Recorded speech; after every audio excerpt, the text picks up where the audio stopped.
journey embarked by Prophet Muhammad, peace be upon him, one to Jerusalem, and then an ascension to the heavens. And this is what we are going to talk about this morning with our special guest, Dr.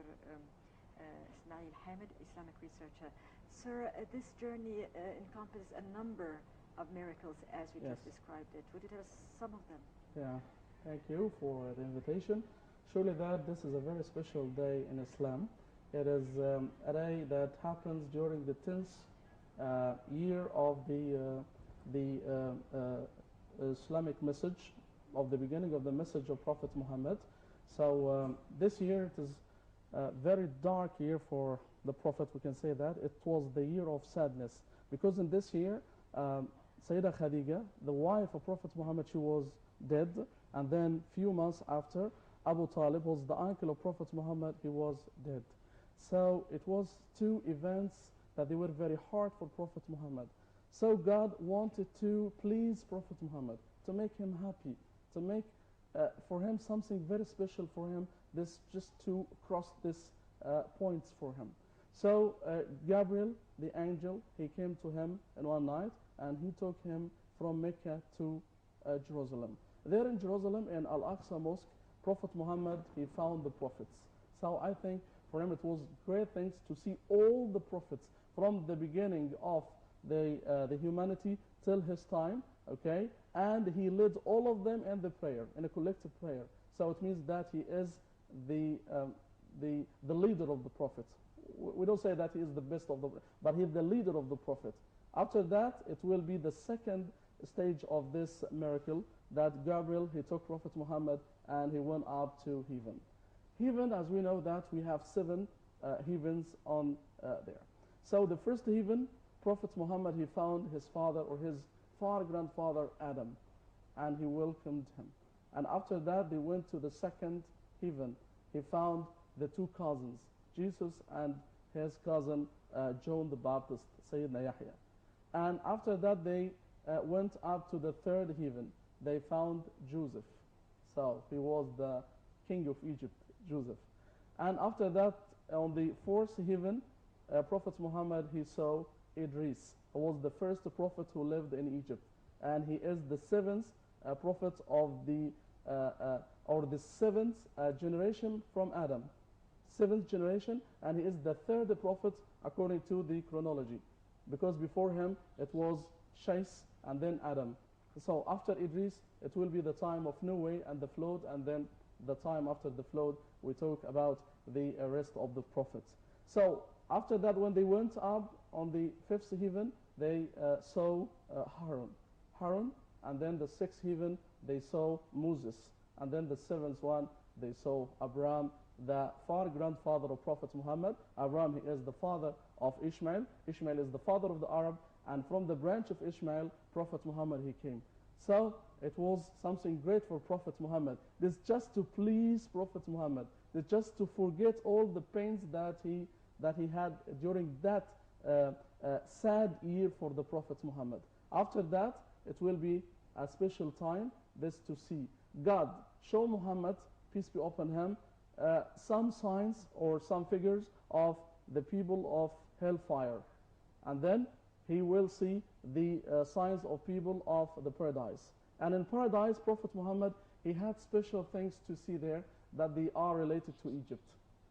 So the first thing there, that Prophet Muhammad, he saw 4 rivers on paradise. 4 rivers. 2 rivers that they are visible, and 2 that they are invisible. The 2 visible rivers, one of them is the Nile. So our Nile is one of the rivers of paradise. So we should say that we should respect the Nile more than that we have now. It is a river of paradise. And thanks to the Nile, we know everything that the civilization. So Herodot, he said that during the 5th century BC, that Egypt is the gift of the Nile. So this is great for that river. The second thing that is related to Egypt during that a special night, that Prophet Muhammad, he smelled a wonderful fragrance on the paradise.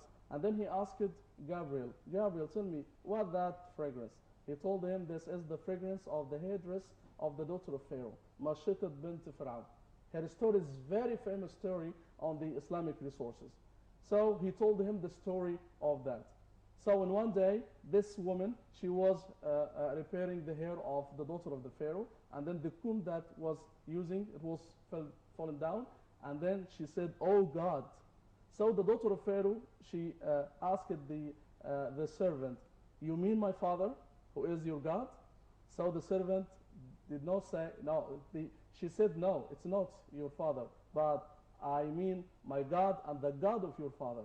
So when the daughter of Pharaoh, she heard that, she became very nervous. How come that you worship another God, not my father? So she went to her father, Pharaoh of Moses, and she told him that my servant, she is worshiping another God, not you. So Pharaoh asked for this woman and ordered to see her. And then he took to her to force her to leave the worship of the God of Moses, but the woman, she insisted on her religion and in her beliefs. She had lots of children, 3. So Pharaoh, he ordered to bring boiled oil. And after that, he took one of her children, and then he told her, "If you don't be or you don't worship me, I'll put your son here." The woman insisted. So he put the son on the oil. And then secondly, there is another son. "If you don't worship me, I'll put him." And then he bought him after that. There is only the baby that she likes him so much. So the baby, when they took the baby to put him on the oil, the baby told her mother, "Mother, stand on your beliefs. You are on the right way." So after that, they took the baby and her mother, and then they bought all of them on the oil.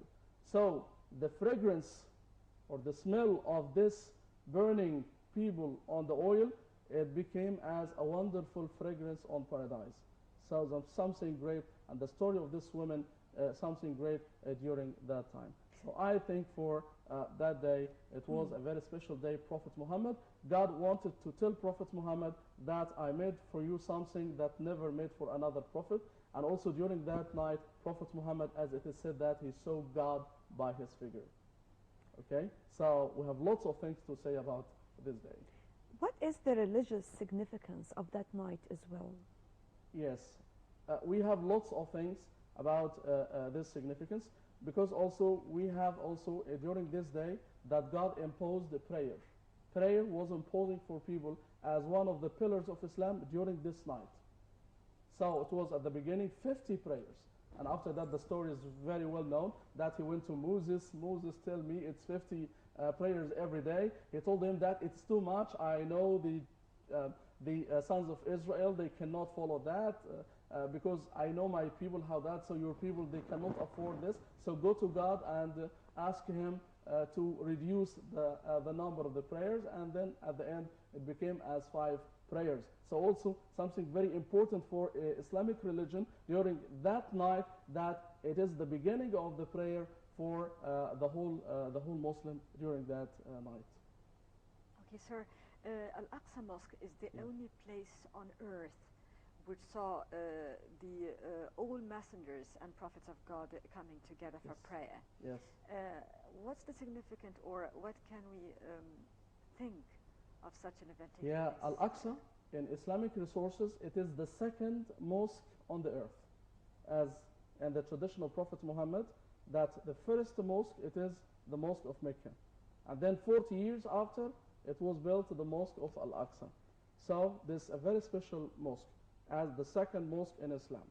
Secondly, also, we say that it is the first Qibla for the whole Muslims.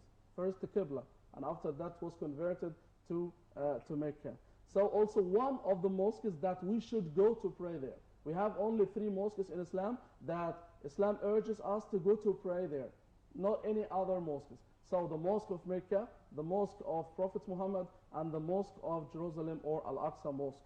Okay. Also the only mosque where, or the only place where all the prophets, they were on one place, it is on this mosque. So this is a very holy place, a very important place for the whole Muslims. So this is the problem with the Jews, that they believe that the Temple of Solomon, it was on this place, and they want to demolish and to break this mosque in order to build their synagogue or their temple it will be a big problem because they had lots of plans and lots of plots this in order to destroy the Mosque of Al-Aqsa. And I think it will be a dangerous crisis if that happens and the plots they are going forward.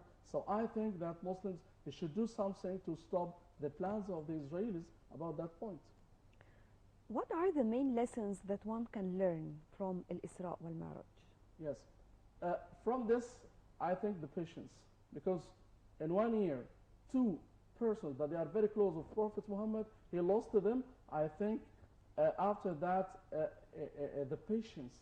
Because Prophet Muhammad, he became with great patience for this event, this after losing two close persons to him, especially his wife, Khadija. She was very close to him, and she was the only wife for him. Even that she was dead 65 years, and she was the only woman for Prophet Muhammad. So I think patience, we should learn something like that. Also, we should learn that Prophet Muhammad, he is in front of all the prophets. He is the leader of the prophets, okay? And God made for him something special than any other prophets. He saw the paradise, and as we know that never any prophets he saw the paradise. So we have lots of great things that they are related of the story of Al-Isra wal-Mi'raj. Okay, Dr. Ismail Hamad, Islamic researcher, thank you so much for being Thank with you. us this morning on Breakfast Show and talking about this very miraculous journey and very important events. And we'll be back to continue our Breakfast Show for this morning right after this break.